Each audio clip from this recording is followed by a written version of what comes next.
Are fewer foreigners visiting the United States now that Donald Trump is president? That's certainly something I've heard about in the last 2 months or so since he was inaugurated. But in the latest Bamboo Weekly, in issue 113, I challenged you to look at the data from last year and this year and make some comparisons. The data came from or comes from the Airport Wait Times website run by U.S. Customs and Border Protection. And in Bamboo Weekly this week, I gave you 6 questions. We're going to go over the first 2 in this video here. And the first question asks you to download data for 6 airports that I specified, and in some cases particular terminals, combine them into a single data frame, turn the flight date and hour range columns into a single date time column, using the first hour in the hour range column, then set the index to be a 2-part multi-index with IATA, the airport name, and the date time column. Okay. That's a lot, but that's not unusual when we're working with this kind of data set that's spread across a bunch of files. So the first thing I'm going to do is import pandas as PD, and then I'm going to use glob. And glob is a module in Python standard library, and you can see here, I give it a string as an argument. Well, glob.glob is the function. It's the glob function in the glob module. And I give it a string argument that describes a pattern of file names. It looks kind of sort of like regular expressions, but it's not really. It's just a pattern where a star and asterisk means any characters here. So basically I'm saying find me all the files in my Bamboo Weekly Notebooks data directory that start with capital A, lowercase w, and then end with XLSX. And sure enough, I get 1, 2, 3, 4, 5, 6 files back, 6 Excel files. And I want to combine these into a single Excel file. Well, how am I going to do that? I could run a for loop, obviously. I could say for one file name in glob.glob, but there's a slightly different and more elegant way to do that. I can say here, I can use a list comprehension. I can say one file name, let's spell that right, one file name for one file name in this. And look at that. Well, I get the same thing back. That's no great shakes. The important thing here is that this expression in the top part of the comprehension can be any Python expression, including it can be PD read Excel. And so that's going to return not a list of file names now, but a list of data frames, with each data frame representing a different file in that list. Okay, what am I going to do with a list of data frames? Well, I can put them all in all DFs here. That's the name I usually give to such a list. And so it's going to take a few moments to go through all the files and read them in. But once it's done, I'm going to have this list of data frames. And then I can say pd.concat of all DFs. And pd.concat is this fantastic function in Pandas that takes, what do you know, a list of data frames. It assumes that all of their columns have the same names, and then it gives me back one data frame with all of them, all of those rows together. So I can say df equals that. And if I say df shape, we're going to see that it has 102,000 rows and 25 columns. If I look now, df head, we're going to see, sure enough, right, we've got the airport name, we've got the, well, airport code, airport name, which terminal, passenger count for different ages, on and on, hour range. We're going to come back to this in a moment. Lots of different pieces of data that we might want to analyze. So you could argue I've now finished, right? I created a data frame based on all these files, but I actually asked you to do something more than that.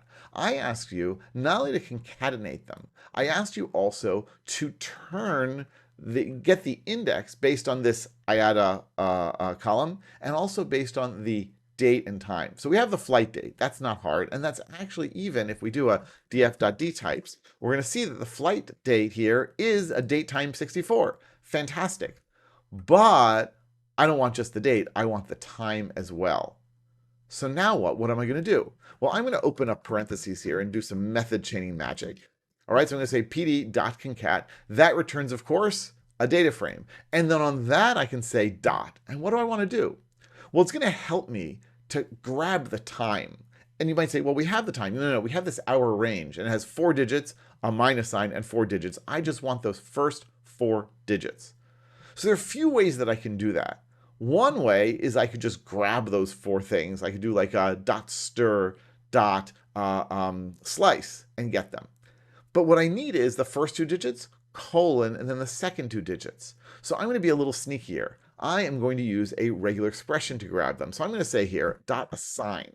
And what dot assign allows me to do is create a new column based on an existing one, but it's a temporary assignment. It won't last. I mean, here it'll last because I'm going to assign it to df. But I say assign, I'm going to say time equals, and then what's the value? Well, the value is going to vary. It's going to be different for each row. And to make that happen, I'm going to say lambda of df. Basically, I'm going to get the data frame that we got from pd_concat into our lambda, into our function. And then I'm going to say what? Well, I'm going to say, well, I want df of underscore of our range, right? Make sure that you use df underscore, because the original df is not the same as df underscore. Df underscore is our function's parameter. And then I'm going to say .str.replace. And I want to replace the strings. Remember, we're not actually going to change the original data frame. We're going to get this new series back that's going to be assigned to the time column. So I'm going to say stir replace. And what do I want to replace? Well, I basically want to take those first two digits, and then I want to put a colon, and I want the second two digits. So basically what I want to do is look for two digits and then another two digits. Backslash d, backslash d, backslash d, backslash d. And if this sounds familiar, it's because it's a regular expression. So I'm going to say here, I want that. We're going to get back to that moment because we need something more. Reg x equals true. And I'm going to say, well, I'm going to replace it with. Well, already, since I got some backslashes in here, I'm going to put an R just because otherwise raw strings are really going to help with the backslashing.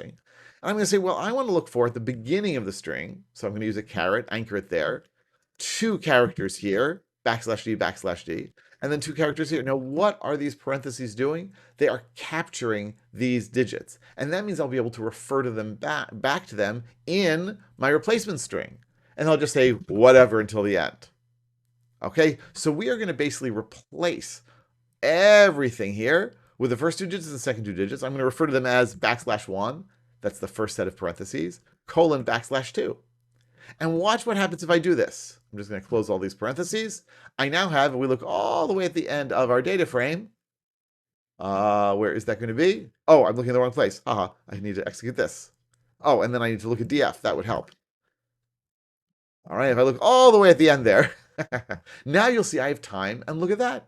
It's 4 digits with a colon in the middle. Perfect. Are we done? Of course we're not done. Now that I've gotten the time and just that time in that format, now I'm going to add to my assign. So I'm going to say here, comma, and the nice thing about assign is you can actually assign multiple columns, and each column can depend on the previous ones. So this new one is going to be date time. And what is that going to be? Well, I'm again going to do lambda df. And now what I want to do is run pd.to date time, meaning I want to grab the current value of some sort and turn to a date time and put that into the date time column. So I'm going to say, well, I want df of underscore flight date, right? That's already a date time value. So I want that .dt .date. And I'm going to say as type stir. Basically, I want the current date that is in there, but I don't want just that. Because I want, in addition to the date, I want a space, and then I want plus df underscore time. In other words, the thing we just set. So what I'm basically saying is, take the current flight date, take the time that I just assigned, smush that together into a string, and then run pd_datetime on that, and get back a datetime value. And if I do this, now we look down here at the bottom in the right place, and look at that. Our date time column indeed contains the day and the time, or at least the initial time, of each flight. Fantastic. Well, is that the end? Of course, that's not the end. Then I'm going to say dot set index. I'm going to set index based on two different things. The IATA 3-digit code or 3-letter code, and then date time. And so this is a way that I can set the index with multiple columns. This is a multi-index. And finally, I'll just do a sort index just in case. So we sort it. And now if I look at what I've got, we have now this 2-part multi-index, the 3-letter code and the date time, sorted in order of first airport code and then date time. And we have all the other columns that we had before. Terrific. So now that we have set up our data, cleaned our data, worked with our data, now we can answer that second question I had, which was, I asked you to create a line graph showing how many non-US passengers enter the US at each airport in this data set, and do we see any recent downturn? Well, how am I going to do that? Right? I know that I can grab non-USA passengers, right? So basically, I want a new table based on DF, in which, right, let's just sort of list this out. So the index, the rows, will have the dates and times. And then the columns will have the airport codes. And what else do I want? Well, the values will be the non-USA passenger count. And then I want, like, where our aggregation function will be sum. In other words, I want to sum up all the non-USA passengers for each airport at each day and time. Truth be told, this sum is not that important right now. We'll get to that in a moment. So this is how I want to restructure the data. And the way I restructure in this way is with a pivot table. I say df.pivottable.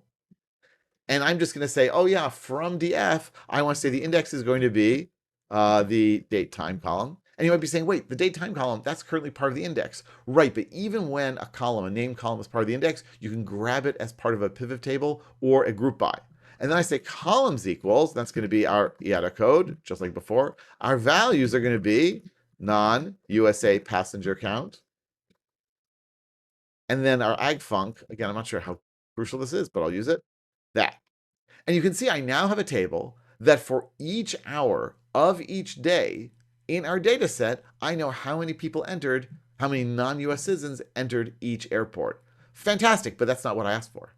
I asked for it on a monthly basis. Well, this is on an hourly basis. How can I get it on a monthly basis? This is where we're going to take advantage of the fact that our resulting pivot table's index contains dates and times. And we are going to say .resample. And that means I want to get back, I want you to sort of combine these into a different level of granularity for our analysis. So if I'm currently getting it per hour, I want to get it per month. So I'm going to resample 1ME, and that means I want for the end of each month.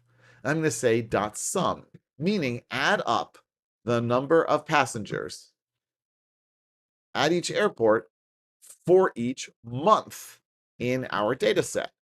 And look what we get back. We have starting, because I started back in April of 2023, because I didn't want to overwhelm the data here, starting April 2023, and we always see the last day of each month. This is how many passengers entered at each airport. Terrific. So I can right now create a line plot based on that. But before I do that, let's look at the questions a little bit.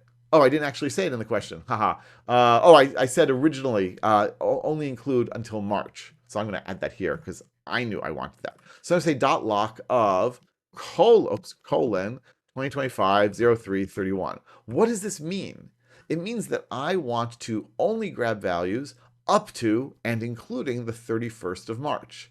But this is a string. How can Pandas possibly know what to do with it? Because it's really smart. And if our index contains date time values, and if we put a string here that is unambiguously a date time, it will know what to do. Now, why did I only want until the end of March? Because I'm recording this in early April, and we only have partway data for April, and we just don't want that. And sure enough, here we go through March 31st. Now that I've done that, I can now say .plot .line, and we are going to get a separate line for each airport. That's going to be like the different color lines. And the y-axis is going to be the number of passengers who entered, and the x-axis is going to be our dates and times. And look at that. And we can see then the ups and downs of international travel, the number of non-US passengers entering at each airport. And I don't know about you, I do see a downturn here in January, from January to February, but then I say an upturn from February to March. And guess what? If we look a year ago in January, we also see a downturn from January, February, and an upturn from February to March. Now, is there a difference between last year and this year? The answer is yes, and that's one of the other questions that we won't get to in this video. It is in Bamboo Weekly, and I analyzed it quite a bit there. But even if it's less than last year, and in some cases a bit less than last year, it's not the overwhelming plunge that I had certainly been led to believe by reading the news. I hope that this was interesting and useful. Don't forget, you can get lots more of this at Bamboo Weekly. Just go to bambooweekly.com. Let me know what your comments are, thoughts, comments, questions. Don't forget to like and subscribe, and I will be back here real soon with lots more about Python, Pandas, and everything in between. Thanks so much for watching. See you soon.